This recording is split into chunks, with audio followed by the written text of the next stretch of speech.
Hi guys, I hope you're all well. Time for a fitness chat. I received so many questions about what I've been doing differently, what fitness journey I'm on, so I thought I'd just answer as many questions as possible here. Also, please ignore the wonky light switch. Like, my camera is straight, it's literally the light switch which is wonky and it bugs me so much. Just popped out my earrings, they're making too much noise. Disclaimers: I am not a personal trainer, I am not qualified in any way, shape or form to really be giving advice.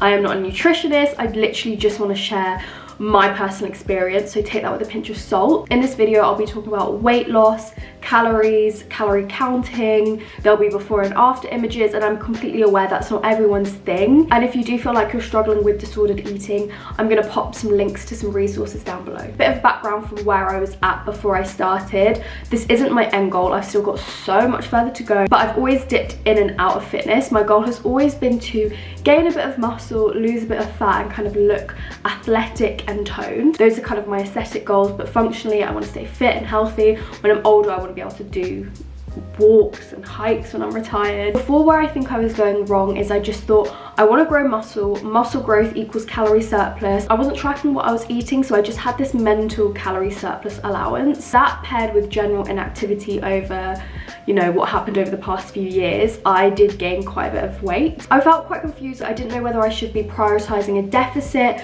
to lose fat or a surplus to build muscle. To help clear this up, I booked a DEXA scan, a body scan where they tell you your body fat percentage, your lean muscle mass. It's really in detail, and I went with my best friend actually, and I think that was one of the best investments. And in March I was around 29% body fat. It was a bit higher than expected, and with the guidance of the person doing the scan, we worked out that I think I would rather be in a calorie deficit for a while. I've recently had another body scan just to see if I've made progress, because in my head I was like, nothing's changed, and then when I look at my progress pictures and the scan difference, I can see tangible changes, which is really satisfying to me. At that point in the scan I was down to about 25% body fat, and I had built a bit of muscle as well. Let's move on to exercise. I knew I needed to keep lifting weights to maintain the muscle that I already had. I wasn't expecting to grow any muscle because I was in a calorie deficit, but it was a pleasant surprise that I did. I've used the Evolve app for a very long time, even before I had the bulk of my transformation. The app is by Chrissy Chella. I absolutely love her. I love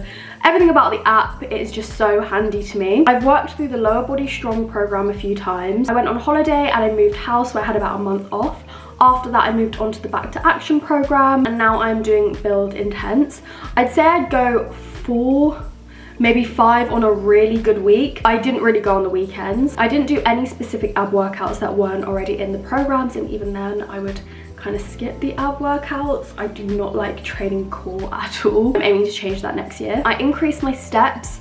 At the start I would just walk on the treadmill, even if I could add 30 minutes, 45 minutes. More recently I've been doing the 12-3-30 or the 12-4.8-30 if you're in the UK on the treadmill, so incline walking. I love walking. I never really get Ubers. If it's not raining and I don't have a time pressure, I will walk for hours. If I can, I will try and pick the more active option. A big piece of advice in terms of exercising is not to hop around IG workouts, TikTok workouts.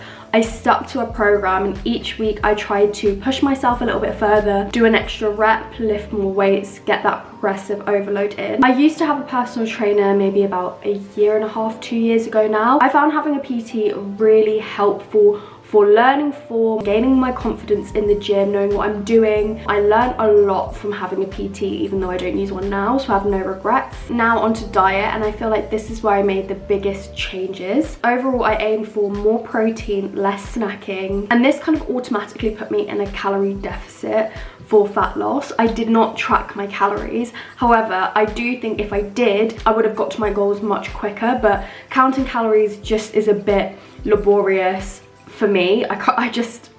It's too much. I just can't do it. It's very tedious for me, and one day I might. I just knew that from what I was eating before to what I'm eating now, I am eating less calories. I kind of tend to stick to the same combinations of meals per week. So at the very start, what I would do is sit down and like pop in an average day of eating into like MyFitnessPal to roughly gauge where I'm at, just so it's not a complete stab in the dark.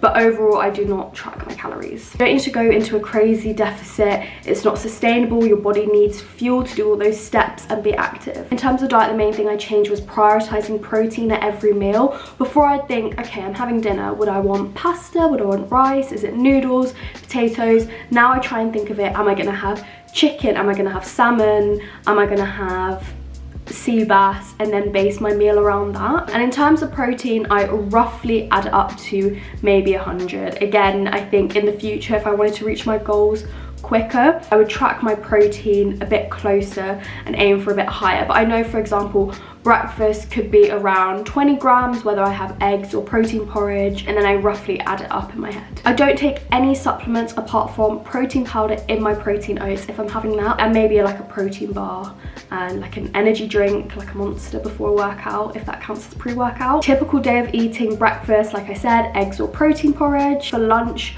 I would have mackerel on rice, white fish and veg, chicken wrap. Dinner, chicken, rice, veg, fish, rice, veg.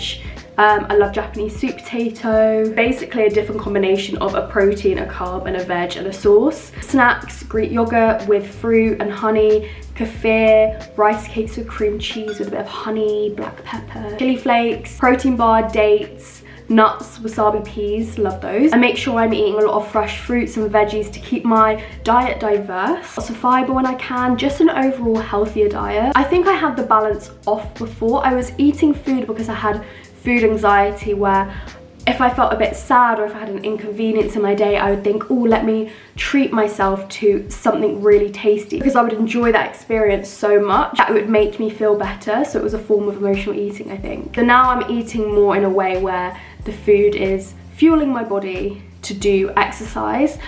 There is a balance though, because food is there to be enjoyed. It is there purely just for the taste, not for the macros. So I always try to find that balance. I have always been such a foodie. I love going out to try new cuisines, new restaurants, and I'm doing that because I enjoy the food, not because I'm thinking, oh, is it hitting my protein? And it's important to find that balance. I love crisps, I love savory snacks, so it's important that I found alternatives that I still enjoyed, like my wasabi peas. Those are my cinnamon snacks, all those rice cakes with the cream cheese. Balance and lifestyle. This year I went on a lot of trips.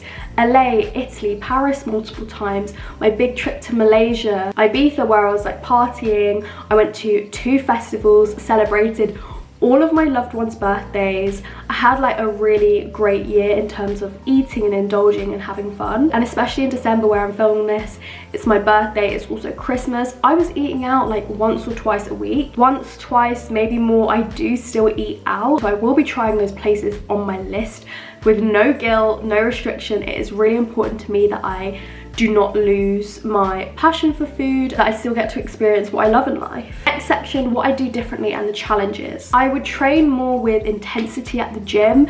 The hardest part is getting there. You're already at the gym, so those last few reps count. It is quite hard to keep yourself accountable at the gym. You can just stop a rep early or not bump up the weight, and I wish, I guess, I trained with more intensity and really concentrated in those sessions, and I guess track my training more, write down the weights that I'm using, which you can do in the Volview app, but sometimes I'm just lazy and I forget to track my weights. And like I mentioned, maybe I could have reached where I am now quicker if I had counted calories, so that's something to bear in mind. So what's next for me? I am going to Mexico for a month with 2 of my friends. We might go to a gym a few times. I'm sure we'll be doing a lot of walking, so I'm going to see where I'm at next after that. I think the Volview app has a new program coming out, so I might do that. If not, I will go back to the Back to Action program, which is for people that have had maybe a little break from the gym. And I think my goals after that are to slowly up my calories in a controlled way so I can build a bit more muscle. I need to build my core strength, which is kind of weak at the moment, and I want to be able to do a pull-up. I just want to get stronger and gain a bit more muscle. Now onto the specific questions that I received on Instagram. How did I lose belly fat? How did I lose arm fat? You can't target fat loss in specific areas. When you see my arms are a bit smaller, or I have slightly more defined abs, which I've never had in my life, by the way, what you're seeing is like global body fat loss across my whole body, which is due to me being in a calorie deficit and losing body fat all over. No specific exercise can physically make you lose fat in those areas. If I know I'm in a rush, I'll try and prepare something before, maybe a chicken wrap, a tuna bagel, or if I'm out and about, I really don't mind getting a salad or a wrap, just again trying to prioritize protein when I can. There's a nurse that I follow on Instagram called Lifting by Laura. I'll insert her page here, and it's really interesting because she does long shifts and she posts what she takes on her shift in terms of food and like the macros and how much protein she's hitting. I think it's very helpful to see if you're working long shifts what you could prep beforehand. What was the biggest thing that helped me see progress? It was probably changing my diet, eating high protein, less snacking, and overall more balanced and more healthy meals. Do I drink? Has my relationship with alcohol changed? I would say the relationship hasn't really changed. I don't tend to like casual drink that much. I don't really drink at home with my meals. I don't really go to like the pub that often for drinks and stuff. I tend to drink if I'm going out for a party, a celebration, a night out or a festival, and then I do enjoy drinking them. Do I have a PT? I already answered this, but no, I have used one in the past. Very helpful for learning form and about muscles and about what I should be looking out for. I do think TikTok and Instagram Reels can be helpful for learning about form. It's not the same as having a PT, but there are some amazing PTs and fitness creators that I have learned stuff from, but I just wouldn't take all of my knowledge from one place or one platform. How do I find motivation? What keeps me going? I've seen a few fitness creators say that you can't rely on motivation. You don't brush your teeth in the mornings because you're motivated. You just do it because it's part of your routine, and that's how I saw going to the gym and moving my body. Some days I do not want to go, but I just know it is part of my day, it's part of my routine. So I always have to take out the emotion from it and just go.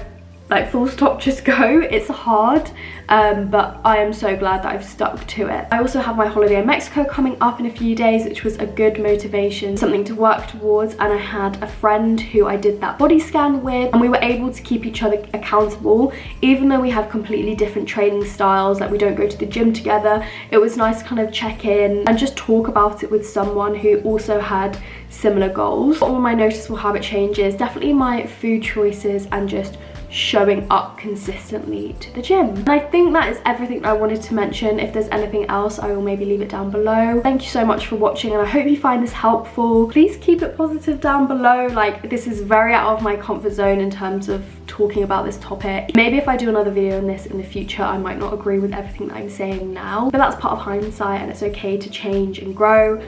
Yeah, thanks, bye.